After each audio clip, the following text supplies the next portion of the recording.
नमस्कार। आप सभी को मेरा आत्मवंदन।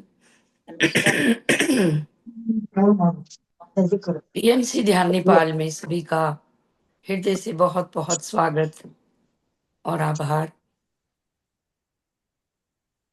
और आज दूसरा नवरात्र है माँ ब्रह्मचारिणी देवी का। आप सभी को बहुत बहुत शुभकामनाएं।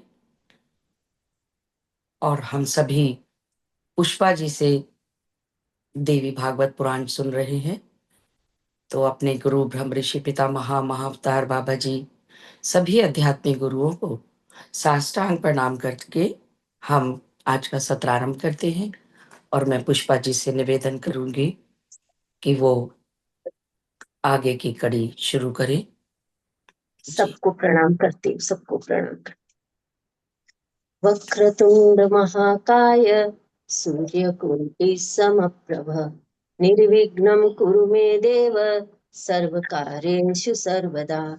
या कुन्देतु तुषारहार धवला या शुभ्रवस्त्रावृता या वीणावरदण्डमण्डितकरा या श्वेतपद्मासना या ब्रह्माच्युत शङ्करं प्रभुर्देवी सदा वन्दिता।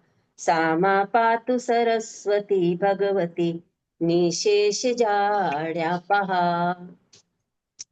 जितने भी संत महापुरुष हो चुके उन सभी का मैं आह्वान करती हूँ। जितने भी दिव्य संत महापुरुष अभी हैं पृथ्वी पर उनका भी मैं आह्वान करती हूँ, वो आए और आगे का मार्गदर्शन करे और अच्छी तरह से ये दुर्गा देवी भागवत का अनुष्ठान पूर्ण रूप से अच्छी तरह से करवा के लेवे। हम सभी से सभी को आत्मवंदन करके नमन करके ये पाठ का प्रारंभ करती हूँ। दूसरे दिन के पाठ का प्रारंभ। व्यास जी का जन्म।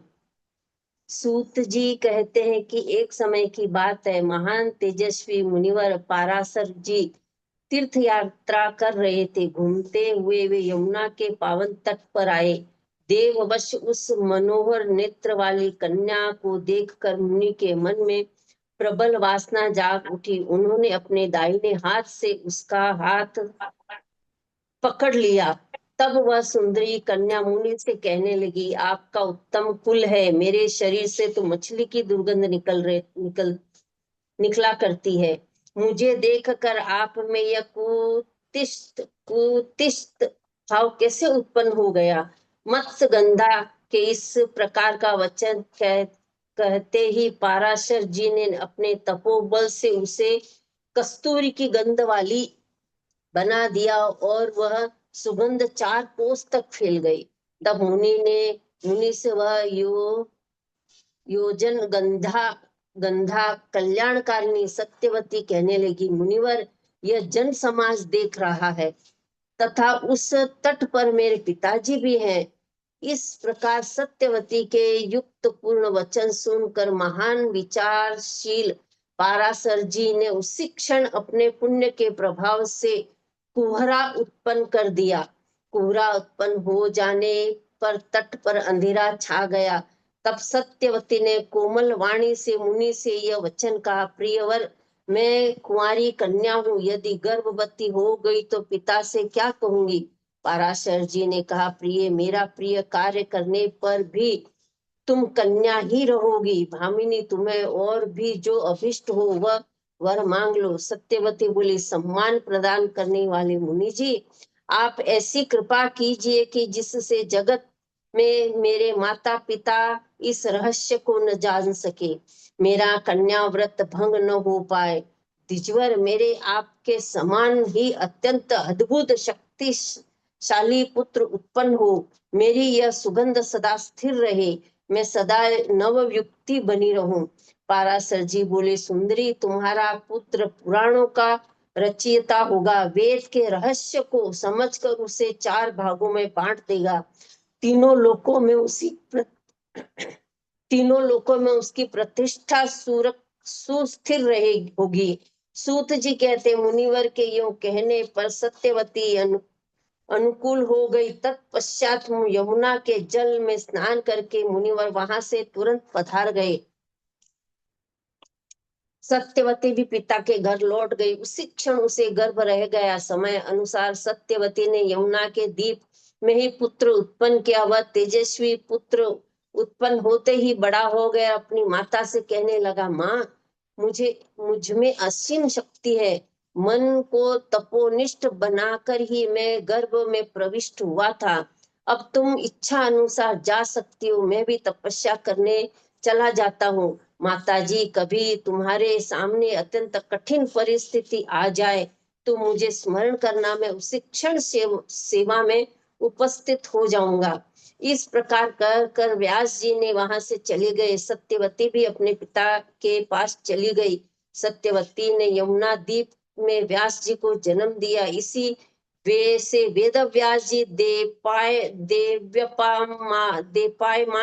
द्वेपायमान नाम से विख्यात हो गए। वेद का विस्तार करने से उनका नाम वेद व्यास पड़ गया। पुराण संहिताएं तथा श्रेष्ठ महाभारत सब इन्हीं की रचनाएं हैं। अध्याय दूसरा। राजा महाभीष और गंगा जी को ब्रह्मा जी का शाप। ऋषिगण बोले, पुण्यात्मा सूत जी, सत्यवती निषाद की पुत्री थी।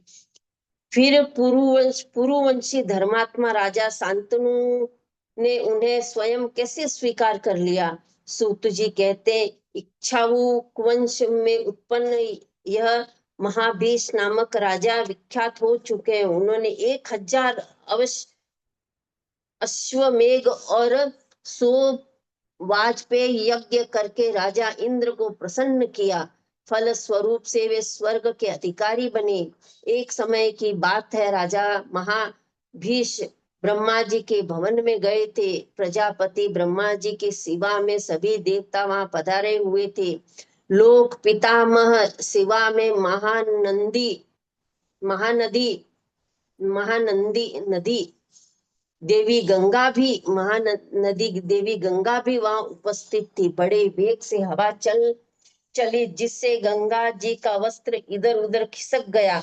उपस्थित सभी देवताओं ने गंगा जी की ओर दृष्टि नहीं डालकर अपने मस्तक नीचे कर लिए, किंतु राजा महाभीष निर्भीकता पूर्वक उधर ताकते रहे। बुद्धिमती गंगा भी उस नरेश की ओर नजरें फैलाए रही। दोनों प्रेम पाश में बंध चुके थे।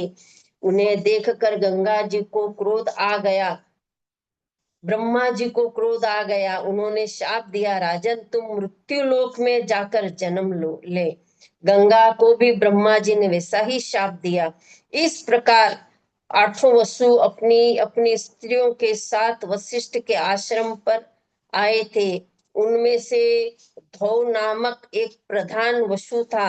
जो धौ की स्त्री ने नंदिनी गो को देखकर उसने अपने पति धौ से पूछा, यह उत्तम कामधेनु गो किसकी है? धौ ने उत्तर दिया, सुंदरी, यह उत्तम गौ वशिष्ठ जी की है। स्त्री अथवा पुरुष कोई भी हो, यदि उसे इस गाय का दूध पीने का अवसर मिल जाए तो वह निश्चित ही 10,000 वर्ष तक जी सकता है और उसकी जवानी सदा स्थिर रह सकती है। यह बात सुनकर धो की सुंदर स्त्री ने कहा, मेरी एक सखी मृत्युलोक में रहती है। वह राजश्री उशीनर की पुत्री है। आप उसी मेरी सखी के लिए इस पुण्यमय इच्छा अनुसार दूध देने वाली नंदनी गो को बछड़े सहित अपने उत्तम आश्रम पर ले चलिए, और वह जब तक मेरी वह सखी इस गौ का दूध न पी ले तब तक वहीं रखिए। यद्यपि धौ के मन में पाप भावना नहीं थी, फिर भी स्त्री की बात सुन करके मनोनिग्रह मुनिवर वशिष्ठ जी का अपमान करके उस नंदिनी गौ को चुरा लिया, और उस कार्य में पृथु आदि सभी वसु सहायक थे। नंदिनी का अपहरण हो जाने के पश्चात महान तपस्वी वशिष्ठ जी फूल लेकर अपने आश्रम पर पहुंचे। जब उन्हें कहीं भी गौ न मिली तब उन्होंने ध्यान लगाकर देखा तो उन्हें ज्ञात हो गया कि वसुगण मेरा अपमान करके गौ को चुरा ले गए हैं। तब वे बोले कि इस अपराध से उस सभी वसुओं को मनुष्य योनि में जन्म लेना पड़ेगा। यो स्वयं वशिष्ठ जी ने वसुओं को शाप दे दिया। शाप ग्रस्त हो जाने के पश्चात वसुओं ने देखा नदियों में श्रेष्ठ गंगा जी रास्ते में जा रही थी। शाप के कारण गंगा जी का मन भी अत्यंत उदास था। वसुओं ने नम्रता पूर्वक उनसे कहा, देवी, हम मृत्यु लोक में कैसे उत्पन्न होंगे? हमें मनुष्यों के उदर में जन्म लेना पड़े, यह तो बड़ी चिंता की बात है। तो हम सरिताओं में प्रसिद्ध गंगा जी, आप ही मनुष्य होकर हमारी जननी बनने की कृपा करें। कल्याणी शांतनु नाम से यह प्रसिद्ध जो राजश्री है, उन्हें आप पति देव बना ले। फिर हमें उत्पन्न होते ही जल में फेंक दीजिएगा। गंगा जी ने स्वीकृति दे दी। चौथा, भीष्म की कथा। सूत जी कहते, सत्य पराक्रमी राजा शांतनु एक बार शिकार खेलने गए। वे गंगा के तट पर घने जंगल में घूम रहे थे। वहीं अद्भुत आभूषणों से अलंकृत एक सुंदरी कन्या उन्हें दिख पड़ी। उस कन्या को देखकर राजा शांतनु का मन प्रचुर आनंद से मग्न हो गया। वे उसे मधुर स्वर में कहने लगे, सुजधने, तुम देवी, मानुषी, गंधर्वी, यक्षिणी, नागकन्या अथवा अप्सरा, इनमें से कौन हो? तुम कोई भी हो, उस समय मेरी धर्म पत्नी का स्थान स्वीकार कर लेना तुम्हें उचित है। सूत जी कहते, राजा शांतनु को निश्चित ज्ञान न था कि ये गंगा है, किंतु गंगा जानती थी कि वे राजा महाभीष है, जो इस समय शांतनु के रूप में उत्पन्न हुए हैं। अतः पूर्व प्रेम के संबंध को याद करके गंगा जी ने राजा की बात मान ली। साथ ही हंसकर उनसे कहने लगी। गंगा ने कहा, महाराज, पहले आप वचन वृद्ध हो जाइए, तब मैं आपको पति बनाऊंगी। राजा, जो मैं कुछ भी कार्य करूं, अच्छा हो अथवा बुरा, उसे रोकने के आप अनाधिकारी होंगे। मुझसे अप्रिय वचन कभी नहीं कहेंगे। जिस समय आप मेरी बात ठुकरा देंगे, उसी समय मैं आपको छोड़कर जहां चली जाऊंगी।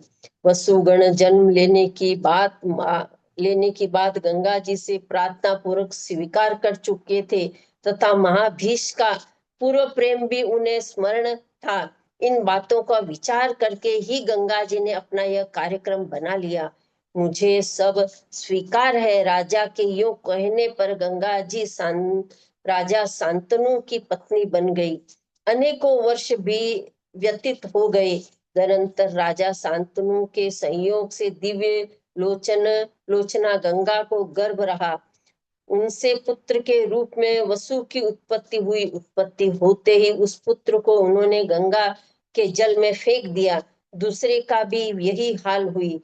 तीसरा, चौथा, पांचवा, छठा और सातवां सभी बालक यूं गंगा जी के द्वारा काल के ग्रास बना दिए गए। तब राजा शांतनु को बड़ी चिंता हुई। सोचने लगे, किस प्रकार मेरा वंश जगत में स्थिर रह सकेगा?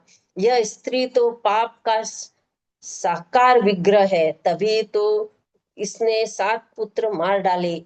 मैंने इसे मना करता हूं तो निश्चित ही यह मुझे छोड़कर चली जाएगी। वंश की रक्षा के लिए यत्न करना मेरे लिए परम कर्तव्य है। तदनंतर गंगा के उदर में 8वां धौ वसु नामक वसु, जिसने स्त्री के वशीभूत होकर मुनिवर वशिष्ठ जी की नंदिनी गो को चुराया था, पुत्र के रूप में उत्पन्न हुआ। उसे देखकर राजा शांतनु गंगा के पैर पकड़ लिए, गंगा के पैरों पर पड़ गए और बोले, तन्वंगी तन्वंगी, इस समय तुमसे मेरी यह प्रार्थना है कि तुम इस बच्चे का जीवन दान देने की कृपा करो। तुमने मेरे 7 सुंदर पुत्र मार डाले, इस 8वें पुत्र की रक्षा करो। राजा शांतनु के यों कहने पर गंगा ने राजा से कहा, राजन, इस बालक को जीवित रखने की तो मेरी भी इच्छा है, परंतु आपने जो प्रण किया था वह टूट गया, अतः मैं यहाँ नहीं रह सकूंगी। आप निश्चिंत जान लो, मैं गंगा ही हूँ। देवताओं का कार्य संपन्न करने के लिए मैं यहाँ आई थी। राजन, मैं इसे दिए देती हूँ, आप इसे इस पुत्र को स्वीकार कर ले। महाभाग, गांगेय नाम से विख्यात यह बालक सबसे अधिक बलवान होगा। आज तो मैं इसे वहीं ले जाती हूँ जहां मैंने आपको पति बनाया था। पालन पोषण करने पर जब यह बड़ा हो जाएगा तब मैं लौटा दूंगी। यह इस प्रकार कहकर तथा बच्चे को साथ लेकर गंगा अंतर्ध्यान हो गई। राजा शांतनु अपने भवन में पड़े रहे। उनके दुख का कोई भी पार न था। इसके बाद राजा शांतनु एक बार शिकार खेलने गए। वे धीरे धीरे गंगा के तट पर पहुंच गए। वहां उन्हें एक कुमार दिखाई पड़ा जो गंगा के संबंध में अधिक जानकारी और संपूर्ण कथा के लिए माँ गंगा की एक पुस्तक मंगाए। गंगा के तट पर खेलने लगा था। वह बालक विशाल धनुष व बाण चढ़ाकर उन्हें छोड़ता जाता। यही उसकी क्रीड़ा थी। तब गंगा जी उस रूप में वहां प्रकट हुई जैसा सुंदर रूप से पहले दिखा चुकी थी। गंगा बोली, राजेंद्र, यह तुम्हारा पुत्र, मैंने इसकी रक्षा अब तक की है। यह 8वां वसु है। मैं अब इसे तुम्हारे हाथ सौंप रही हूँ। यह कर गंगा ने वह बालक राजा शांतनु को सौंप दिया और वे स्वयं अंतर्ध्यान हो गई। हस्तिनापुर पहुंचने पर महाराज शांतनु ने बड़े समारोह के साथ उत्सव मनाया। सूत जी कहते, मुनियों, भीष्म जी के जन्म पर गंगा की उत्पत्ति में जो कुछ कारण थे मैंने तुम्हें सभी बता दिए हैं। 5वां अध्याय, कौरवों पांडवों का जन्म, कौरवों और पांडवों की जन्म की कथा। ऋषिगण बोले, सूत जी, व्यास माता सत्यवती को राजा शांतनु ने कैसे प्राप्त किया? सूत जी कहते हैं, राजर्षि शांतनु सदा शिकार खेलने के लिए उत्सुक रहते थे। वे 4 वर्ष तक वन में घूमते रहे। कुमार भीष्म जी को वे साथ रखते थे। एक समय की बात है, मृगया करते हुए वे किसी ऐसे जंगल में पहुंच गए जहां उन्हें अज्ञात उत्तम गंध आने लगी। गंध के लोभ में उनका मन मुग्ध हो गया था, अतः जिधर से वह हवा आ रही थी वे उधर ही बढ़ने लगे। आगे जाने पर यमुना के तट पर उन्होंने एक सुंदर स्त्री दिखाई पड़ी। सर्वांग सुंदरी को देखकर राजा शांतनु आश्चर्य में पड़ गए। इसी के शरीर में सुगंध निकल रही है, यह बात का निश्चय हो गया। तट पर बैठी हुई निषाद पुत्री से पूछने लगे, प्रिय, तुम कौन हो? तुम्हारे पिता कौन है? उस युक्ति स्त्री ने हंसकर महाराज से कहा, राजन, मैं दशाराज की पुत्री हूँ। पिता के आज्ञा अनुसार यहाँ बैठी हूँ। महाराज, मैं इस जल में नाव चलाती हूँ और मेरे कुल का यही धार्मिक कार्य है। शांतनु ने उस कन्या से कहा, मैं कुरु के वंश का एक प्रसिद्ध राजा हूँ। मृगनयनी मेरे घर दूसरी कोई स्त्री नहीं है। तुम मेरी धर्म पत्नी के स्थान को सुशोभित करो। मेरी पत्नी मुझे छोड़कर चली गई, तब से मैं दूसरी किसी को पत्नी नहीं बनाया। दश कन्या सत्यवती शांतनु से कहने लगी, राजन, मैं स्वतंत्र नहीं हूँ। मेरे पिताजी आपकी कामना पूर्ण करेंगे। आप उन्हीं से मिलकर मेरे लिए प्रार्थना कीजिए। सूत जी कहते हैं, महाराज शांतनु सत्यवती की बात सुनकर उनकी याचना करने के लिए दशराज के घर पर पहुंच गए। दशराज ने कहा, राजन, आप यदि मेरे इस कन्या रत्न के लिए प्रार्थना करते तो मैं अवश्य दूंगा, किंतु महाराज, एक यह शर्त है कि इस कन्या का पुत्र ही आपके बाद राज्य का अधिकारी होगा। किसी भी स्थिति में आपके दूसरे पुत्र को राजगद्दी नहीं मिलेगी। शांतनु सूत जी कहते, दशराज की बात सुनकर राजा शांतनु अत्यंत चिंतित हो गए, क्योंकि वे भीष्म को राजा बना चुके थे। अतः कुछ भी उत्तर न देते हुए घर लौट गए। मन पर चिंता की घटा छठा घटा घिरी रही। घर पर पहुंचने पर वे न तो कुछ खाते और न उन्हें नींद आती थी। महाराज शांतनु की चिंता से उद्विग्न देखकर पुत्र देवव्रत भीष्म जी पिता का अभिप्राय जानकर उसी क्षण मंत्रियों को साथ लेकर दशराज के घर गए और अत्यंत नम्र होकर प्रेम पूर्वक कहने लगे। भीष्म जी बोले, परंतप तुम अपनी सौभाग्यवती पुत्री मेरे पिताजी के लिए दे दो, मैं तुमसे प्रार्थना करता हूँ। दशराज ने कहा, महाभाग तुम राजकुमार हो, इसे स्वीकार करो और अपनी पत्नी बनाओ, क्योंकि यह निश्चय कि तुम्हारे रहते हुए इसका पुत्र राजा नहीं बन सकेगा। भीष्म जी बोली, आप दशराज कि यह कुमारी मेरी माता है, मैं राज्य करना नहीं चाहता, सर्वथा इसी का पुत्र राज्य का अधिकारी बनेगा। दशराज बोला, मैं जान गया तुम सत्यभाषी हो, किंतु यदि तुम्हारा पुत्र बलवान हुआ तो वह हट्ट पूर्वक इससे राज्य छीन लेगा। भीष्म ने कहा, तात तो मैं प्रतीक्षा करता हूँ कि मैं विवाह नहीं करूंगा। सूत जी कहते हैं, भीष्म की ऐसी अटल प्रतीक्षा सुनकर दशराज ने अपनी सर्वांग सुंदरी कन्या सत्यवती को महाराज शांतनु के लिए अर्पण कर दिया। इस प्रकार राजा शांतनु ने सत्यवती को अपनी पत्नी बनाया। इस कन्या से पहले व्यास जी का जन्म हो चुका था, यह बात उन्हें मालूम नहीं हो सकी। सत्यवती के 2 पुत्र हुए और समय अनुसार मर भी गए। फिर व्यास जी के द्वारा विचित वीर्य के क्षेत्र में धृतराष्ट्र का जन्म हुआ, जो नेत्रहीन था। मुनि को देखकर उस स्त्री ने आंखें बंद कर ली थी, फलस्वरूप वो अंधे पुत्र की जननी हुई। दूसरी स्त्री ने व्यास जी को देखकर सर्वांग में सफेद चंदन लगा लिया, अतः उसका पुत्र पांडु रोग से ग्रस्त हुआ। दासी से विदुर का जन्म हुआ। मंत्रियों ने छोटे पुत्र पांडु को राजा बनाया। भीष्म जी की सम्मति लेकर महापराक्रमी पांडु राजा का कार्य संभालने लगे। बुद्धिमान विदुर जी भी मंत्री पद पर नियुक्ति हुई। धृतराष्ट्र की 2 स्त्रियां थी, एक का नाम था गांधारी, जो सुलभ राजा की पुत्री थी, दूसरी का नाम था वैश्य कन्या था। पांडु की भी 2 स्त्रियां थी, सूरसेन कुमारी कुंती और दूसरी माद्री, जिसका जन्म मद्रराज के घर हुआ था। गांधारी ने अत्यंत सुंदर 100 पुत्रों को जन्म दिया। वैश्या से भी एक पुत्र उत्पन्न हुआ, जो परम मनोहर युद्ध का महान अभिलाषी था। कुंती जब पिता के घर कन्या अवस्था में थी, तब उसने कर्ण को जन्म दिया था। सूर्य की कृपा प्रसाद से उस मनोहर पुत्र की उत्पत्ति हुई थी, उसका नाम कर्ण पड़ा। उसके बाद कुंती पांडु की धर्मपत्नी बनी।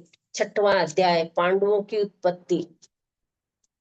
ऋषिगण बोले, मुनिवर सूत जी, कुंती से कैसे सूर्य का संयोग हुआ, जिसे कुंती को कर्ण की जननी होना पड़ा? फिर कुंती कन्या कैसे रही, जो पांडु ने उनसे विवाह किया? ये सभी बातें बताने की कृपा करें। सूत जी कहते, ऋषिवरों, जिस समय सूरसेन कुमारी कुंती बहुत ही छोटी थी, तभी राजा कुंती भोज उस कल्याणी कन्या को मांग लाए थे। उसी पुत्री मानकर उन्होंने अपने घर पर पाला और पोसा। एक बार दुर्वासा जी वहां पधारी। कुंती ने मुनि का समय प्रकार से स्वागत किया। उसकी सेवा में दुर्वासा जी बड़े संतुष्ट हुए। उनकी सेवा से दुर्वासा ऋषि जी बड़े संतुष्ट हुए। तदनंतर मुनि ने कुंती को ऐसा एक उत्तम मंत्र बताया, जिसका आवाहन करने से देवता स्वयं आकर मनोरथ को पूर्ण कर दे। दुर्वासा जी के चले जाने पर कुंती ने अपने महल में बैठकर उस मंत्र के प्रभाव को निश्चय ही जानने के लिए उपाय सोचने लगी। उस समय सूर्य नारायण आकाश में विराजमान थे। उस पर कुंती की दृष्टि पड़ी। मंत्र का प्रयोग करके उन प्रखर किरणों वाले सूर्य के आवाहन में संलग्न हो गई। आवाहन करते ही अपने मंडल से एक परम मनोहर पुरुष का रूप धारण करके भुवन भास्कर अंतःपुर में कुंती के सामने आ पहुंचे। उन्हें देखकर कुंती को आश्चर्य की सीमा न रही। उसका सर्वांग कांप उठा। भगवान सूर्य ने कहा, कुंती, तुमने मंत्र का उपयोग करके मुझे बुलाया है। बुलाने पर जब मैं तुम्हारे सामने आ गया हूं तो मेरा स्वागत क्यों नहीं कर रही हूँ? तुम्हारे मंत्र के प्रभाव से मैं विवश हूँ। कुंती ने कहा, धर्म के रहस्य को जानने वाले भगवान, आपसे कोई भी बात छुपी नहीं है। मैं अभी कन्या हूँ। भगवान सूर्य बोले, कुंती, यदि मेरा स्वागत न करोगी तो जिसने तुम्हें मंत्र दिया उसको मैं भी शाप दूंगा ही, साथ ही तुम भी कठिन शाप से बचकर नहीं रह सकोगी। सुमुखी, यह निश्चय जान लो, तुम्हारा कन्या धर्म पूर्ववृत्त रहेगा। साधारण मनुष्य इस रहस्य से अनभिक्ष रहेंगे और तुम जैसा ही तेजस्वी बालक तुमसे उत्पन्न हो, मुझे जैसा ही तेजस्वी बालक तुमसे उत्पन्न होगा। तदनंतर कुंती को अभिलाषित वर देकर भुवन भास्कर अपने लोक में पधार गए। कुंती गर्भवती हो गई। भवन में छुपे रूप से पुत्र का जन्म हुआ। वह बालक अनुपम सुंदर था। मनोहर 2 कुंडल और दिव्य कवच उससे जो जन्म काल से ही सुशोभित कर रहे थे। सूत जी कहते, कुंती ने उस शिशु को पिटारी में रख कर गाय को दिया। उधर गाय पिटारी लेकर जा रही थी। रास्ते में अधिरथ नामक सूत मिला। अधिरथ की स्त्री राधा भी साथ थी। उसने उस बालक को मांग लिया। फिर अधिरथ के घर उस बालक का पालन पोषण होने लगा। वही वीर बालक आगे चलकर महाबली कर्ण नाम से विख्यात हुआ। इसके बाद वही कन्या कुंती स्वयंवर में पांडु की धर्मपत्नी बनी। पांडु की एक दूसरी पत्नी माद्री थी। उसके पिता मद्रराज थे। एक समय की बात है, पांडु जंगल में शिकार खेल रहे थे। उसके हाथ से एक मुनि की हत्या हो गई। उस समय वे मुनि मृग के रूप में अपनी पत्नी के साथ रमण कर रहे थे। राजा ने उन्हें मृग समझ लिया था। मृग रूपधारी मुनि ने कुपित होकर पांडु को शाप दे दिया, यदि तुम कभी स्त्री के साथ संभोग करोगे तो तुम्हें प्राणों से हाथ धोना पड़ेगा। मुनि के यो शाप देने पर पांडु को बड़ा शोक हुआ। वे अत्यंत दुखी होकर राज्य का परित्याग करके वन में रहने लगे। मुनिवरों, पांडु की कुंती और माद्री दोनों स्त्रियों को सती धर्म का परिपूर्ण ज्ञान था। राजा की सेवा करने के लिए वे भी साथ चली गई। एक समय की बात है, कथा का प्रसंग चल रहा था। एक धार्मिक वाणी राजा के कान में पड़ी। आदर पूर्वक पूछने पर मुनि ने कहा, परंतप संतानहीन की गति नहीं होती। स्वर्ग में जाने का अधिकारी भी वह नहीं होता। अतः जिस किसी उपाय से भी पुत्र उत्पन्न करना परम आवश्यक है। अंशज, एक अंशज, दूसरा पुत्री का पुत्र, तीसरा क्षेत्रज और चौथा गोलक और पांचवा कुंड और छठा सहोढ़ और सातवां कानीन और आठवां कृत और नौवां वन में मिला हुआ, 10वां किसी का दिया हुआ, 11वां किसी निर्धन से पैसे देकर खरीदा हुआ। ये 11 प्रकार के पुत्र कहे गए हैं। इस वचन सुनकर पांडु ने अपनी कमल नयनी प्रिया कुंती से यह बात कही। तब कुंती ने कहा, प्रभु, मेरे पास मनोरथ पूर्ण करने वाला एक मंत्र है। दुर्वासा मुनि ने यह मंत्र मुझे बताया था। यदि इस मंत्र से किसी देवता को मैं आमंत्रित करूं तो वे तुरंत मेरे सामने आ जाएंगे और मेरा मनोरथ पूर्ण करेंगे। उस समय पांडु ने कुंती को मंत्र प्रयोग करने की अनुमति दे दी। तब कुंती ने प्रधान देवता धर्म को याद किया, वहां धर्म पधारे। उनकी कृपा से कुंती प्रथम पुत्र युधिष्ठिर की माता हुई। वायुदेव की कृपा से भीम और देवराज इंद्र की कृपा से अर्जुन को उत्पन्न किया। युधिष्ठिर की माता हुई। वायु देव की कृपा से भीम और देवराज इंद्र की कृपा से अर्जुन को उत्पन्न किया। एक एक वर्ष के अंतर में तीनों परम पराक्रमी पुत्र उत्पन्न हुए। फिर माद्री ने पतिदेव पांडु से कहा, कुरुश्रेष्ठ मुझे भी पुत्र दीजिए। महाराज मैं क्या करूं? प्रभु मेरा भी दुख दूर करना आपका परम कर्तव्य है। माद्री की बात सुनकर पांडु ने कुंती को मंत्र बता देने का अनुरोध किया। कुंती बड़ी दयालु हृदया थी। उन्होंने माद्री को मंत्र बता दिया। पति की अनुमति से माद्री ने एक पुत्र के लिए मंत्र प्रयोग किया। स्मरण करने पर दोनों अश्विनी और कुमार आ गए। उनके अनुग्रह से माद्री नकुल और सहदेव इन दोनों पुत्रों की जननी हुई। तीश्वरों, इस प्रकार पांचों देव कुमार पांडव क्षेत्रज पुत्र हुए। एक समय की बात है, आश्रम सुनसान था। माद्री को देखकर पांडु अत्यंत विकार ग्रस्त हो गए। मृत्यु सिर पर नाच उठी। उन्होंने माद्री को पकड़ लिया। माद्री निरंतर रोती रही। फिर भी पांडु देव की प्रेरणा से उसके आलिंगन में उद्धत हो गए। माद्री का संयोग होते ही पांडु का शरीर धरती पर ढुलक गया। पांडु के शरीर से प्राण पखेरु उड़ गए थे। माद्री सतियों की सत्यता प्रदर्शित करने के विचार से पांडु के साथ सती हो गई। उसने दोनों पुत्र धर्म के साक्षी रखकर कुंती को सौंप दिए। जलांजलि देने के पश्चात वहां के निवासी मुनिगण पांचों पुत्रों के सहित कुंती को हस्तिनापुर ले आए। फिर उन बालकों को और बहू कुंती को लेकर भीष्म सहित सभी सज्जन हस्तिनापुर में रहने लगे। इस प्रकार से कुंती के सभी पुत्र उत्पन्न हुए और भीष्म जी ने पालन और पोषण किया। 7वां अध्याय कौरवों पांडवों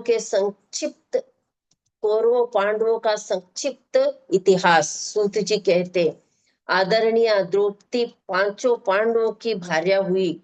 उन पांचों पांडवों से द्रौपदी के 5 पुत्र हुए। सुभद्रा से अर्जुन ने विवाह हुआ और जो भगवान श्री कृष्ण की बहन थी। अर्जुन उस कल्याणी सुभद्रा को भगवान श्री कृष्ण की सहमति से हर कर ले आए थे। सुभद्रा से महान वीर पुत्र अभिमन्यु का जन्म हुआ। वह वीर बालक समरांगण में सदा के लिए सो गया। द्रौपदी के 5 पुत्रों की निर्मम हत्या हो गई। राजा विराट की पुत्री से अभिमन्यु का विवाह हुआ था। वंश डूब रहा था। उसी समय उसने एक पुत्र उत्पन्न किया जिसके प्राण अग्नि बाण से निकल चुके थे। स्वयं भगवान श्री कृष्ण ने उत्तरा के उस बालक की रक्षा की। वंश के समाप्त होने पर उस पुत्र की उत्पत्ति हुई थी। एतम वह श्रेष्ठ बालक पृथ्वी परीक्षित के नाम से विख्यात हुआ। पुत्र के मर जाने पर धृतराष्ट्र के दुख का और छोर न रहा। धृतराष्ट्र ने पुत्रों की श्राद्धादि कर्म सविधि संपन्न कराए। ब्राह्मणों को बहुत सा धन और दान किया। ऊर्ध्व देहिक क्रिया करने के पश्चात उसी क्षण वे गांधारी के साथ वन में चले गए। कुंती और विदुर ने भी साथ दिया। एक समय वन में अनायास ही आग लग गई जिसमें धृतराष्ट्र, गांधारी, कुंती सभी जलकर भस्म हो गए। उस समय संजय राजा धृतराष्ट्र को छोड़कर तीर्थ यात्रा करने गए हुए थे। नारद जी के द्वारा यह समाचार सुनकर राजा युधिष्ठिर बड़े दुखी हुए। कौरवों का संहार हो जाने पर के 36 वर्ष बाद यादवों का भी संहार हो गया। ब्राह्मण के श्राप से वे प्रभास क्षेत्र जाकर मर मिटे। बलराम जी ने भी शरीर का त्याग किया। भगवान श्री कृष्ण बहेलिया के बाण से व्याज से अंतर्ध्यान हो गए। भगवान श्री कृष्ण के अंतर्ध्यान होने की अप्रिय बात सुनकर वसुदेव जी भगवती भुवनेश्वरी का ध्यान किया और प्राणेंद्रियों को पवित्र करके वे सदा के लिए शांत हो गए। तदनंतर समुद्र में भगवान श्री कृष्ण की उस पुरी को डुबो दिया। अर्जुन सब लोगों को लेकर वहां से चल चुके थे। मार्ग में चारों ओर अहीरों ने उनसे वे वैभव छीन लिए। उस समय अर्जुन का सारा प्रभाव समाप्त हो चुका था। भगवान श्री कृष्ण का अंतर्ध्यान होना और यादवों का संहार सुन महाराज युधिष्ठिर हिमालय जाने का विचार करने लगे। उन्होंने उत्तरानंदन महाराज परीक्षित को राज्य पर अभिषिक्त किया और तदनंतर महाराज युधिष्ठिर ने द्रौपदी और भाइयों के साथ हिमालय में जाकर शरीर का त्याग किया।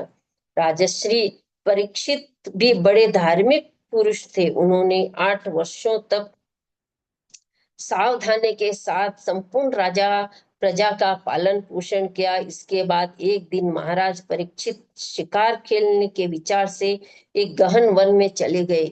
एक मृग को खोजते हुए उत्तरानंद महाराज परीक्षित थक गए। इतने में पास ही एक मुनि दिखाई पड़े। उस समय मुनि ने ध्यान लगा रखा था। राजा ने आतुर होकर उनसे जल के लिए पूछा। मुनि मौन धारण किए रहे। तब प्यास से व्याकुल राजा परीक्षित कुपित हो उठे। उन्होंने एक मरे हुए सर्प को धनुष की नोक से उठाकर और कली के प्रभाव से प्रभावित होकर परीक्षित ने उस मुनि के गले में वह सांप लपेट दिया। उन मुनि का गजीवात नामक एक महान तेजस्वी तपोनिष्ठ पुत्र था। मित्रों ने उनसे कहा, मुनि कुमार, अभी तुम्हारे पिता के गले में किसी ने मरा हुआ सर्प डाल दिया है। उसी क्षण हाथ में जल लेकर उसने राजा परीक्षित को शाप दिया, जिसने आज मेरे पिता के गले में मरा हुआ सर्प डाला है वह नराधम हो आज से 7वीं रात तक्षक सर्प काट खाए। मुनि का एक शिष्य राजा के पास गया। उसने मुनि कुमार गविजात का दिया हुआ शाप महाराज परीक्षित को कह सुनाया। 8वां अध्याय राजा परीक्षित की मृत्यु। राजा परीक्षित के राज्य का भार उत्तम सेवकों को सौंप दिया और बहुत शीघ्र एक 7 मंजिल के ऊपर के भवन में रहने की भली भांति व्यवस्था की। वे मंत्रियों के साथ उसी भवन में ऊपर जाकर रहने लगे। रक्षा करने के लिए मणि और मंत्र जानने वाले अनेक प्रसिद्ध पुरुषों को नियुक्ति की गई। इसके बाद महाराज परीक्षित ने गौरमुख नामक वाले मुनि को भेजा। भेजने के अभिप्राय यह था कि ये गौरमुखी जाकर मुनि को प्रसन्न करे और बार बार कहे कि परीक्षित हमारा सेवक है, उसका अपराध क्षमा करें, उसका अपराध क्षमा करें। साथ ही राजा परीक्षित सुरक्षित रहने के लिए अपने आसपास मंत्र सिद्ध ब्राह्मणों को भी रखने लगे। एक ऐसा कड़ा प्रबंध था कि उस अत्यंत सुरक्षित भवन में कोई भी नहीं जा सकता था। कोई एक कश्यप नामक का श्रेष्ठ ब्राह्मण था। उसने सुना कि राजा परीक्षित को शाप लग गया है। उसे धन प्राप्त करने की इच्छा थी। मुनिवर कश्यप मंत्र शास्त्र का पूर्ण विद्वान था। सूत जी कहते हैं, राजा परीक्षित के श्राप की बात तक्षक को मालूम हो गई थी। अतः जिस दिन कश्यप अपने घर से चला उसी दिन तक्ष भी एक सुंदर मनुष्य का रूप धारण करके घर से निकल पड़ा। राजा परीक्षित के पास जाता हुआ वह कश्यप ब्राह्मण उसे दिखाई दिया। तब तक्ष ने उससे मंत्रविद ब्राह्मण से पूछा, महाराज आप इतनी उतावली के साथ कहाँ जा रहे हैं? कश्यप ने कहा, महाराज परीक्षित को तक्षक सर्प काटेगा। महाराज के शरीर से उसकी विषाग्नि को दूर करने के लिए मैं शीघ्र वहीं जा रहा हूँ। यदि अभी राजा की आयु होगी तो मैं उन्हें अवश्य जीवित कर दूंगा। तक्ष बोला, ब्राह्मण वह तक्ष मैं हूँ और राजा परीक्षित को मैं ही अपनी विषाग्नि में भस्म करूंगा। तुम लौट जाओ। क्योंकि जिसे मैं काटता हूँ उसकी चिकित्सा करने की तुम में शक्ति नहीं है। यदि तुम मेरे काटे हुए महाराज परीक्षित को जिलाने जा रहे हो तो पहले अपना यह मंत्र बल मुझे दिखाने की कृपा करो।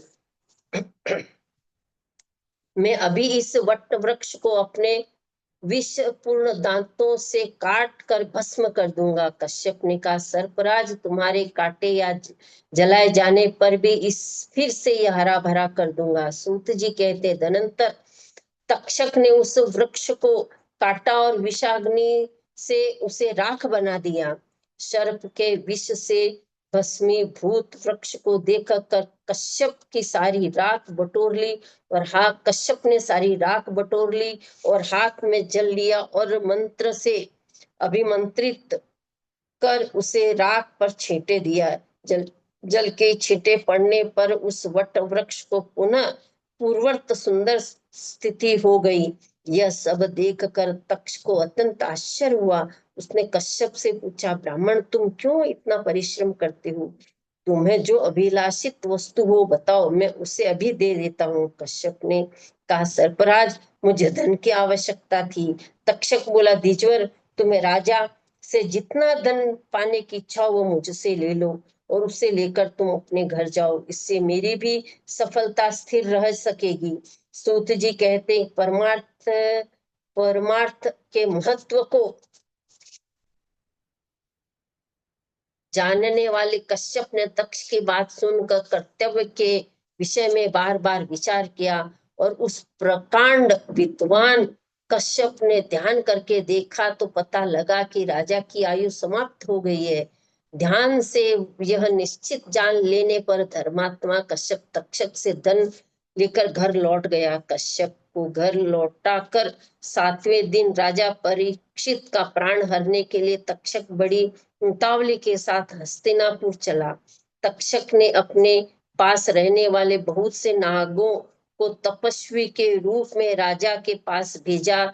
वे फल फूल लेकर राजभवन में चले। स्वयं तक्षक एक छोटा सा कीड़ा बनकर फल में बैठा। पहरेदारों ने तपस्वी को देखकर उनके आने के कारण पूछा। तपस्वियों ने वेशधारी सर्पों ने कहा, हम लोग महाराज के दर्शन के लिए तपोवन से आए हैं। द्वारपालों ने राजा को आदेश दिया था, वह सुना दिया। कहा, हमारी समझ में आज आप लोगों की महाराज से भेंट नहीं होगी। आप सभी कल इस राजभवन पर पधारने की कृपा करें। तब ब्राह्मणों ने द्वारपाल से कहा, यह फल फूल जल हम ब्राह्मणों के आशीर्वाद है, तुम इनको तो राजा के पास पहुंचा दो। तब द्वारपाल ने उनसे फल मूल लेकर बड़े सम्मान के साथ महाराज के पास पहुंचा दिया। राजा ने उस फल को चीरा तो उसमें से एक छोटा सा कीड़ा निकल आया। उसकी आंखें काली थी और शरीर लाल था। सूर्यास्त होते ही वह कीड़ा तक्षक नाग के रूप में परिणित हो गया। उसने राजा के शरीर में लिपट कर उसे डस लिया। उस भयंकर सर्प को देखकर मंत्रियों का कलेजा कांप उठा। वे भाग चले। सभी द्वारपाल चित्कार करने लगे। राजा का जीवन समाप्त करके वह सर्प प्राणियों को जलाता हुआ तुरंत आकाश में चला गया। प्राण निकल जाने पर जले हुए वृक्ष की भांति राजा परीक्षित धड़ाम से पृथ्वी पर गिर पड़े। उनकी मृत्यु देखकर सब लोग करुणा से विलाप आरंभ कर दिया। 9वां अध्याय, जन मेजय के द्वारा सर्प यज्ञ। सूत जी कहते हैं, महाराज मर गए और राजकुमार जनमेजय अभी बच्चे थे। तब भी प्रजा उनसे बहुत प्रसन्न रहती थी। मंत्रियों ने शुभ मुहूर्त आने पर उन्हें सिंहासन का अधिकारी बना दिया। उस समय की बात है कि एक उत्तम उन्तक नामक मुनि थे।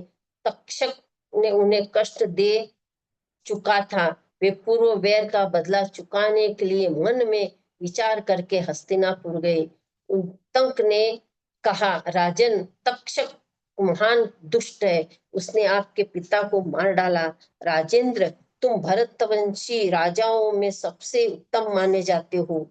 तुम्हारे मृत पिता आकाश में भटक रहे हैं। तुम सर्पों को मारकर पिता का उद्धार करने में उद्यत हो जाओ, क्योंकि पिता के वैरी को भूल जाना प्राणी जीता हुआ भी मरा ही समझा जाता है। नृपवर,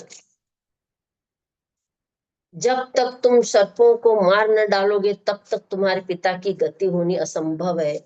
अतः अम्बा, यज्ञ करके उन्हें मारने का यत्न करना तुम्हारे लिए परम आवश्यक है। सूत जी कहते हैं, जब जन्मेज ने मुनिवर उत्तंक की बात सुनी तब उनकी आंखों से आंसू टपक पड़े, मन पर संताप की घटा उमड़ आई। उसी क्षण जन्मेज ने संपूर्ण मंत्रियों को बुलवाया और उनसे यह वचन कहा, मंत्रीवरों, आप सब लोग यज्ञ की यथोचित सामग्री तैयार करें। विस्तार पूर्वक सर्पमेघ यज्ञ किया जाएगा।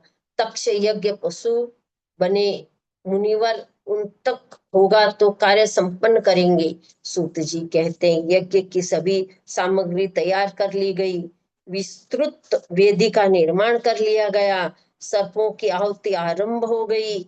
तक्ष भागकर इंद्र के पास चला गया, उसने उनसे प्रार्थना की, प्रभु मैं भयभीत होकर आपकी शरण में आया हूँ, मेरी रक्षा कीजिए। इंद्र ने डरे हुए तक्ष को आश्वासन देकर अपने पास बैठा लिया। तक्ष ने इंद्र की शरण ले ली है और इन देवराज ने उसे अभय प्रदान किया है। यह जानकर मुनिवर उत्तंक छटपटा उठे। तब उन्होंने इंद्र सहित तक्षक का आवाहन किया। उधर तक्षक ने यायावर कुल के उत्पन्न होने वाले धर्मात्मा आस्तिक का स्मरण किया। मुनिवर आस्तिक वहां आए और महाराज जन्मेजय से उन्होंने बड़ी प्रार्थना की। मुनि आस्तिक बचपन से ही बड़े विद्वान थे। उनकी प्रतिभा देखकर महाराज ने उनका यथोचित स्वागत किया और मुनि क्या चाहते हैं जानने की इच्छा प्रकट की। तब आस्तिक ने कहा, महाभाग, अब आप यज्ञ करना बंद कर दें। राजा जन्मेजय सत्य वचन से बंध चुके थे। मुनि ने पुनः वही प्रार्थना की। फिर तो मुनि के कथा अनुसार राजा को सर्पों की आहुति समाप्त कर देनी पड़ी। तदनंतर वैशंपायन जी विस्तार पूर्वक राजा को महाभारत की कथा सुनाने लगे। संपूर्ण कथा सुनने पर भी महाराज जन्मेजय के मन को समुचित शांति न मिल सकी। तब उन्होंने व्यास जी से पूछा कि मेरे चित्त को शांत न होने का क्या कारण है। अतः मेरे अंतःकरण में सदा आग सी लगी रहती है। मुनिवर बताइए मैं क्या करूं। सूत जी कहते हैं, राजा जन्मेजय की उपयुक्त बातें सुनकर सत्यवती नंदन व्यास जी उस सभा में ही उनसे कहने लगे, राजन, मैं अत्यंत अद्भुत एवं परम गोपनीय पुराण में तुमसे कहूंगा। इस पावन पुराण का नाम श्रीमद देवी भागवत है। इसमें अनेकों इतिहास उद्धृत है। मैं बहुत पहले ही अपने पुत्र सुखदेव जी को यह पुराण पढ़ाया था। राजन, अब इसे तुम्हें सुना रहा हूँ। यह मेरी बात परम गोपनीय है। यह पुराण के श्रवण से ही धर्म, अर्थ, काम और मोक्ष सभी सुलभ हो जाते हैं। जन्मेजय ने पूछा, प्रभु, यह आस्तिक किसका पुत्र था और क्यों विघ्न डालने के लिए आ गया था? सर्पों की यज्ञ रक्षा करने से उनका कौन सा प्रयोजन सिद्ध हो रहा था? व्यास जी बोले, एक जरकारु नामक मुनि थे। उन्होंने गस्त्राश्रम की व्यवस्था नहीं की थी, वन में विचर रहे थे। उन्होंने देखा कि उनके पूर्वज एक गांव में लटके हुए हैं, ऊपर लटके हुए हैं। उन पितरों ने जकरारु से कहा, पुत्र, तुम विवाह कर लो, जिससे हम परम तृप्त हो सके। उस समय जकरारु ने पितरों से कहा, पूर्वजों, यदि समान नाम वाली तथा निरंतर आधीनता स्वीकार करने वाली कोई कन्या बिना मांगे मुझे मिल जाए तो मैं गृहस्थी बनने के लिए तैयार हूँ। इस प्रकार पितरों से कहकर ब्राह्मण जकरारु तीर्थों में घूमने चले। उसी समय सर्पों की माता ने पुत्रों को श्राप दिया कि तुम आग में गिर जाओ। उसी समय सर्पों की माता ने पुत्रों को श्राप दिया कि तुम आग में गिर जाओ। यह प्रसंग इस प्रकार है कि कश्यप मुनि की दो भार्याएं थी, एक कद्रू और विनीता। भगवान सूर्य के रथ से जुते घोड़े को देखकर वे आपस में विवाद करने लगी। विनीता बोली, भद्रे, यह उत्तम अश्व निश्चित ही सफेद रंग का है। कहो तुम्हारी समझ में यह किस वर्ण का है? फिर हम यह बाजी लगाएं कि यदि मेरी हार होगी तो मैं तुम्हारी दासी बन जाऊंगी, और तुम हारोगी तो तुम मेरी दास्ता स्वीकार करनी होगी। कद्रू ने कहा, सुमुखी, मेरे समझ में तो ये अश्व काले रंग का है। यह बात ठीक है, अतः तुम दिव्य दासी बनने के लिए मेरे पास आ जाओ। सूत जी कहते हैं, उस समय कद्रू के पास बहुत से छोटे छोटे काले सर्प थे। उन अपने सभी पुत्रों से कद्रू ने कहा, तुम लोग इस घोड़े के सर्वांग में लिपट कर इसे काला बना दो। कुछ पुत्रों ने तो माता की आज्ञा नहीं मानी। तब माता कद्रू ने उन्हें शाप दे दिया कि तुम जन्मेजय के यज्ञ में आग धधकती रहेगी और तुम लोग जाकर उसमें भस्म हो जाओगे। अन्य सर्पों ने आज्ञा मान ली। माता को प्रसन्न करने के लिए वे उस घोड़े की पूंछ में जाकर लिपट गए। यह अश्व काले रंग का दिखने लगा। अब कद्रू और विनीता दोनों बहनें एक साथ आ गई और घोड़े देखने लगी। वह अश्व कृष्ण वर्ण का दिख रहा था। यह देखकर विनीता का मन संतप्त हो उठा। उसी समय विनीता के पुत्र गरुड़ आए। गरुड़ ने असीम शक्ति थी, वे सर्पों को निगल गए जाते थे। माता को दुखी देखकर उन्होंने पूछा, माता, तुम अत्यंत खिन्न क्यों हो? तो वनिता ने कहा, पुत्र, मैं सौत की दासी बन गई हूँ। गरुड़ बोले, माता, तुम शोक मत करो, तुम्हारी सारी चिंता दूर कर देता हूँ। व्यास जी कहते हैं, इस प्रकार गरुड़ के कहने पर विनीता कद्रू के पास गई। महाबली गरुड़ भी माता विनीता को दासीपन से मुक्त करने के लिए साथ गए। वहां पहुंच जाने पर गरुड़ ने कद्रू से कहा, माता, तुम्हें प्रणाम है। मुझे निश्चित रूप से यह बताने की कृपा करो कि माँ किस प्रकार भाव से तुम्हारी दासीता से मुक्त हो सकेगी। कद्रू ने कहा, पुत्र, तुम सभी स्वर्ग से बलपूर्वक अमृत ले जाकर मेरे लड़कों को सौंप दो। ऐसा करके तुम अपनी अबला माता का शीघ्र उद्धार कर सकते हो। व्यास जी कहते हैं कि कद्रू के इस प्रकार कहने पर परीक्षित राजा महाबली गरुड़ तुरंत इंद्रलोक चले गए। वहां उन्होंने युद्ध करके अमृत का कलश छीन लिया और अमृत लाकर विमाता कद्रू को दिया। उनके इस प्रयास से माता विनीता निसंदेह दासी भाव से मुक्त हो गई। जब सर्प स्नान करने चले गए तब इंद्र ने चुपके से अमृत चुरा लिया। इधर गरुड़ के प्रभाव से विनीता को दासी भाव से मुक्त हो गई थी। वहां कुशाएं बिछी थी। सर्प आकर उन कुशाओं को चाटने लगे। कुशाओं की नोक बड़ी ही तीक्ष्ण थी। उनका सर्प स्पर्श होते ही सर्प दो जीभ वाले हो गए। माता कद्रू ने अपने जिन पुत्रों को श्राप दिया था, वे वसुकी प्रभृति नामक ब्रह्मा जी की शरण में गए और शाप से उत्पन्न होने वाले भय की बात उनसे कह सुनाई। तब महाभाग ब्रह्मा जी ने सर्पों से कहा कि वासुके चक्रारु नामक एक मुनि श्रेष्ठ है। उन्हीं जैसा नाम वाली अपनी बहन उन्हें सौंप दो। उनके गर्भ से जो भी पुत्र होगा वही तुम लोगों की रक्षा करेगा। आस्तिक नाम से उसकी प्रसिद्धि होगी। ब्रह्मा जी की यह कल्याणमयी वाणी सुनकर वासुकी वन में गया और अपनी बहन को विनय पूर्वक मुनि को सुना दिया। उस कन्या का नाम भी जकरारु ही था। जकरारु मुनि ने उसे अपने समान नाम वाली जानकर वासुकी से कहा, जिस क्षण यह मेरी अभिप्राय करेगी उसी क्षण में इसका परित्याग कर दूंगा।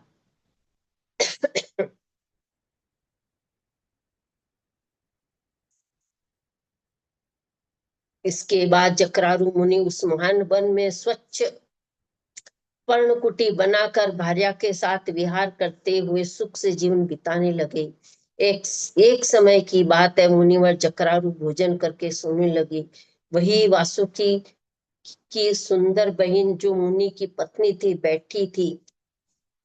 उससे उन्होंने कहा, प्रिय तुम किसी प्रकार भी स्थिति, किसी भी प्रकार की स्थिति क्यों न हो जाए, तुम मुझे मत जगाना। संध्या का समय था, संध्या का समय उपस्थित हो गया और मुनि जगे नहीं। तब धर्म लोभ के भय से डरकर उनकी भार्या जकरारू चिंतित हो उठी। उस बेचारी जकरारू ने अपने पति मुनि जकरारू को जगा दिया। मुनि की नींद टूट गई। उन्होंने पत्नी जकरारू से कहा, निंद्रा में विघ्न डालने वाली, मैं जा रहा हूँ, अब तुम अपने भाई के घर चली जा। कुछ समय व्यतीत हो जाने पर मुनि का वंशधर पुत्र जकरारू के उदर में उत्पन्न हुआ। कुरुश्रेष्ठ उसी पुत्र की आस्तिक नाम से प्रसिद्धि हुई। वही बालक भविष्य में आस्तिक मुनि के नाम से विख्यात हुआ है। राजेंद्र माता के कुल की रक्षा करने के लिए उसने अपने यज्ञ में, तुम्हारे यज्ञ में आकर तक्ष को बचा लिया। राजन, अब तुम भक्ति पूर्वक भगवती जगदम्बिका का एक बहुत विशाल मंदिर बनाओ, जिसके पुण्य से तुम्हें संपूर्ण सिद्धि प्राप्त हो सकेगी। उत्तम भक्ति से आराधना करने पर भगवती जगदम्बिका सदा समस्त अभिलाषाएं पूर्ण कर देती है। राजेंद्र, तुम नवरात्रा व्रत करके भगवती श्रीमद देवी भागवत नामक पुराण का श्रवण करो। यह सर्वोत्कृष्ट पुराण सर्वप्रथम आद्य श्लोक में भगवती आद्या शक्ति से विष्णु के लिए कहा था। आद्या शक्ति ने विष्णु के लिए कहा था। राजन, उसी के श्रवण से तुम्हारा शांत हो जाएगा और पितरों को सदा स्वर्ग में रहने की सुविधा मिलेगी। श्रीमद देवी भागवत दूसरा स्कंद समाप्त। देवी भागवत महापुराण तीसरा स्कंद। ब्रह्मांड की उत्पत्ति। जन्मेजय ने कहा, भगवान आपने अंबिका यज्ञ द्वारा देवी की आराधना करने की आज्ञा दी है, अतः वे कौन है, कैसे और कब प्रकट हुई? ब्रह्मांड, साथ ही विस्तार पूर्वक ब्रह्मांड की उत्पत्ति भी कही, क्योंकि भूदेव ब्रह्मांड के विषय में जो कुछ कहा गया है तथा वह जैसा है, ये सभी बातें आप जानते हैं। मैंने सुना है कि ब्रह्मा, विष्णु और रुद्र ये तीन सगुण देवता हैं। व्यास जी कहते कि राजन, तुम्हारी बुद्धि बड़ी विशाल है। अभी तुमने जो पूछा है वह ब्रह्मा जी की उत्पत्ति कैसे हुई, सो महान कठिन विषय है। एक समय की बात है, गंगा के तट पर सर्व ज्ञान संपन्न मुनिवर नारद जी विराजमान थे। वेद के सर्वोत्कृष्ट नामक ज्ञाता उस मुनि का मुझे दर्शन हुआ। कुशल प्रश्न हो जाने के पश्चात मैंने नारद जी से पूछा, मैंने कहा, मुने आप बुद्धिमान हैं, मुझे यह बताने की कृपा कीजिए कि विस्तृत ब्रह्मांड के प्रधान कर्ता कौन है? कितने ही आचार्य भवानी को संपूर्ण मनोरथ पूर्ण करने वाली बताते हैं। वे आदि माया महाशक्ति एवं परम पुरुष के साथ रहकर कार्य संपादन करने वाली प्रकृति है। ब्रह्मा के साथ उनका अभेद संबंध है। वे अखिल विश्व की आधीश्वरी, सगुण, निर्गुण एवं कल्याणमय उनका विग्रह है। वैष्णवी, शांभवी, ब्राह्मी, वासवी, वाराही, नरसिंही तथा अद्भुत महालक्ष्मी नाम से वे विख्यात है। उन्हीं से वेद प्रकट हुए हैं। व्यास जी कहते हैं कि तुमने जो बातें पूछी वे ही मैंने मुनिवर नारद जी से पूछी थी। नारद जी कहते हैं कि व्यास जी, प्राचीन समय की बात है, यही संदेह मेरे हृदय में उत्पन्न हुआ था। तब मैंने आपसे पिता आमिल तेजस्वी ब्रह्मा जी के स्थान पर गया और उनसे इस समय जिस विषय में तुमने मुझसे पूछ रहे उसी विषय में मैंने पूछा। मेरे प्रश्न पर लोक पितामह ब्रह्मा जी मुझसे कहने लगे, बेटा, मैं इस प्रश्न का क्या उत्तर दूं?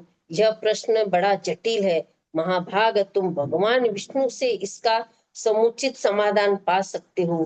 पूर्व काल में सर्वत्र जल ही जल था। स्थावर जंगम जितने प्राणी हैं उनमें कोई भी नहीं थे। तब कमल से मेरी उत्पत्ति हुई। मैं कमल की कणिका पर बैठकर विचार करने लगा कि अगाध जल में कैसे उत्पन्न हो गया। यूं विचार करके मैं जल में उतरा। मैं 1000 वर्ष तक पृथ्वी का अन्वेषण करता रहा। इस पर भी मुझे उस जल का कहीं और छोर नहीं मिला। इतने में आकाशवाणी हुई, तप करो तप करो। तब मैंने तपस्या आरंभ कर दी। कमल पर बैठे ये 1000 वर्ष तक मैंने तप करता रहा। फिर उस समय सृष्टि करो ऐसी आकाशवाणी सुनाई पड़ी। सोचा कि किसकी सृष्टि करो अथवा कैसा क्या कर्तव्य है। उस समय मधु कैटभ नाम के दो भयंकर दानव सामने आ गए। मैं उनसे भयभीत हो उठा। तब कमल का डंठल पकड़कर जल में उतरा। वहां मुझे एक परम अद्भुत पुरुष के दर्शन मिले जो शेष नाग के सैया पर सोए थे। शंख चक्र गदा और पद्म इन 4 आयुधों से अनुपम शोभा पा रहे थे। ऐसी शेष शाही भगवान विष्णु का दर्शन मुझे हुआ। नारद जी शेषनाग के सैया पर सोए हुए उन प्रभु को देखकर मेरा मन चिंतित हो उठा। इतने में भगवती योग निद्रा याद आ गई। मैंने उनका स्तवन किया और कल्याणमयी भगवती श्री विष्णु के विग्रह से निकलकर चिंत्य रूप से धारण करके आकाश में विराजमान हो गई। तब तुरंत ही श्री हरि उठ बैठे। उन्होंने मधुर केटप के साथ 5000 वर्ष तक बड़ी घमासान घमासान लड़ाई की। तब ये दैत्य मरे मरे। पहले देवी के कटाक्ष से मधु और कैटभ मोहित हो गए थे। इसके बाद भगवान विष्णु ने गोदी में लेटाकर उन्हें प्राणों से रहित कर दिया। अब वहां मैं और भगवान विष्णु दो ही थे। वही रुद्र भी प्रकट हो गए। हम तीनों ने भगवती आद्या शक्ति के दर्शन हुए। तब ये आदि शक्ति हम लोगों से कहने लगी। देवी ने कहा, ब्रह्मा विष्णु और महेश्वर, तुम भली भांति सावधान होकर अपने अपने कार्य में संलग्न हो जाओ। सृष्टि स्थिति और संहार ये तुम्हारे कार्य है। ब्रह्मा जी कहते हैं, हम लोगों ने उनसे कहा, माता हम किस प्रकार इस प्रजा को सर्जन आदि कार्य करने में सफल हो। विस्तृत भूमि का अभाव है। सभी स्थान जलमग्न है। हमारी बातें सुनकर कल्याण स्वरूपिणी भगवती का मुखमंडल मुस्कान से भर उठा। इतने में एक सुंदर विमान आकाश से उतर आया। तब उन देवी ने हमें आज्ञा दी, देवताओं निर्भीक होकर इच्छा पूर्वक इस विमान में प्रवेश कर जाओ। आज मैं तुम्हें एक अद्भुत अदृश्य दिखलाती हूँ। उस रत्न जड़ित विमान पर चढ़कर हम लोग आराम से बैठ गए। ब्रह्मा जी कहते हैं कि मन के समान गति से चलने वाला है वह विमान जिस अपरिचित स्थान पर गया वहां संपूर्ण फलों से लदे हुए अनेक सुंदर वृक्ष थे। आगे एक अत्यंत सुंदर नगर दिखाई पड़ा। क्षण भर बाद ही वह दूसरे सुंदर प्रदेश में पहुंचा। वहां हमने देखा कि अनुपम नंदन वन है। सैकड़ों अप्सराएं, यक्ष, गंधर्व और विद्याधर उस पारिजात के उपवन में गाते एवं विहार करते हैं। देखा तो वही महाभाग इंद्र भी थे। उनके समीप उनकी प्राण प्रिया सच्ची विद्यमान थी विद्यमान थी। उस स्वर्ग के दृश्य को देखकर हम आश्चर्यचकित हो गए। इतने में हमारा विमान तेजी से चल पड़ा और उस दिव्य धाम ब्रह्मलोक में जा पहुंचा। वहां पर दूसरे ब्रह्मा विराजमान थे। उन्हें देख करके भगवान शंकर और विष्णु ने मुझसे पूछा, चतुरानन ये आकाशवाणी ब्रह्मा कौन है। ये अविनाशी ब्रह्मा कौन है। मैंने उत्तर दिया, मुझे पता नहीं। सृष्टि की अधिष्ठ अधिष्ठता ये कौन है। इतने में मन के समान गति वाला वह विमान तुरंत वहां से चल पड़ा और कैलाश के सुरमय शिखर पर जा पहुंचा। वहां विमान पहुंचते ही एक भव्य भवन त्रिनेत्रधारी भगवान शंकर निकले। वे नंदी वृषभ पर बैठे थे। नारद उस समय भगवान शंकर तथा उनके अन्य गणों को देखकर हमें आश्चर्य की सीमा न रही। क्षण भर के बाद ही वह विमान शिखर से भी पवन के समान तेज चाल से उड़ता हुआ वैकुंठ लोक में पहुंच गया, जहां भगवती लक्ष्मी का विलास भवन था। बेटा नारद, वहां मैंने भी वहां मैं जो संपत्ति देखी उसका वर्णन करना मेरे लिए असंभव है। उस उत्तम पुरी को देखकर विष्णु का मन आश्चर्य के समुद्र में गोते खाने लगा। वह वहां कमल लोचन श्री हरि विराजमान थे। इतने में ही वह पवन से बातें करता हुआ विमान तुरंत उड़ गया। आगे अमृत के समान मीठे जल वाला समुद्र मिला। वहीं एक मनोहर द्वीप था। मंदार और पारिजात आदि वृक्ष उसकी शोभा बढ़ा रहे थे। मनोहर वृक्ष उस द्वीप के कोने कोने से सुशोभित कर रहे थे। उसी द्वीप में एक मंगलमय मनोहर पलंग बिछा हुआ था। भांति भांति के रत्नों से उनकी विचित्र शोभा हो रही थी। उस समय पलंग पर एक दिव्य रमणी बैठी थी। उनके गले में लाल रंग की माला थी। लाल वस्त्रों से श्री विग्रह सुशोभित था। वे ऐसी प्रभावपूर्ण देवी थी मानो करोड़ों बिजलियां एक साथ चमक रही हो। वैसी ही सुंदर स्त्री को मैंने कभी नहीं देखा। पास में अनेक साधक बैठकर ह्रीम मंत्र का जप कर रहे थे। भुवनेश्वरी, माहेश्वरी आदि नामों से हृदय हृदय मग्न करने वाला देव कन्याओं चारों ओर बैठी थी। उन्हें देखकर हम सभी महान आश्चर्य में पड़ गए। आपस में कहने लगे, सुंदरी कौन है और इसका क्या नाम है? हम इनके विषय में बिल्कुल भी अनभिज्ञ थे। नारद, तब भगवान विष्णु ने उस चारुहासिनी भगवती को देखकर विवेक पूर्वक निश्चय कर लिया कि वे भगवती जगदम्बिका ही है। तब उन्होंने कहा कि ये भगवती हम सभी की आदि कारण है। ये वे ही हैं दिव्यांगना है जिनका प्रलयावर्ण में मुझे दर्शन हुए। प्रलयार्ण वन प्रलयार्ण में मुझे दर्शन हुए। उस समय में बालक के रूप में था। भगवती जगदम्बिका की स्तुति ब्रह्मा जी कहते हैं। इस प्रकार बताकर भगवान विष्णु ने कहा कि हम लोग बारंबार प्रणाम करते हैं हुए इस भगवती के पास चले। हम सभी अर्थात मैं, विष्णु और शंकर तीनों द्वार के पास जाकर विमान से नीचे उतरे। तब देवी ने हम सभी को द्वार पर देखा। तब वे मुस्कुराकर हंसने लगे और तुरंत हम तीनों को स्त्री बना दिया और हम उत्तम आभूषणों से अलंकृत रूप वाली युक्ति बन गई। अब हमारे आश्चर्य का पारा न रहा। फिर हम उस देवी के सन्निकट चले गए। हम स्त्री रूप में थे। हम भगवती को प्रणाम करके सामने बैठ गए। वहां देवी और हजारों सहेलियां विराजमान थी। नारद, मैंने जो वहां अद्भुत दृश्य देखा वह बताता हूँ, तुम ध्यान से सुनो। भगवती भुवनेश्वरी के चरण कमल के समान कोमल थे। नख स्वच्छ दर्पण का काम कर रहे थे। वाह, मस्त, बहुत अच्छा वर्णन है यह। मैं वापस पढ़ रही हूँ, पूरे ध्यान से सुनिएगा, आंख बंद करके पूरे ध्यान से सुनिएगा। नारद, मैंने जो वहां अद्भुत दृश्य देखा वह बतलाता हूँ, तुम ध्यान देकर सुनो। भगवती भुवनेश्वरी के चरण कमल के समान कोमल थे। नख स्वच्छ दर्पण का काम कर रहे थे।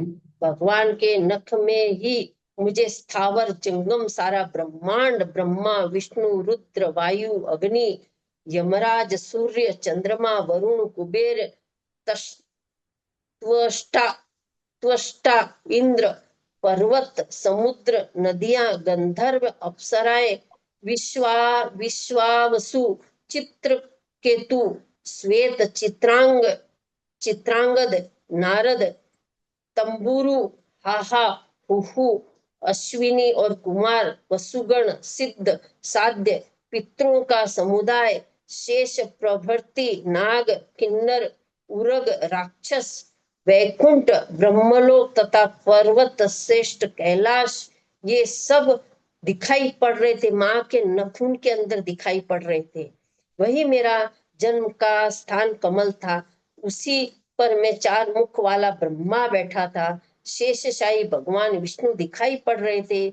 मधु कैटभ भी दृष्टिगोचर हुए। विष्णु और शंकर का मन भी आश्चर्य से भर गया।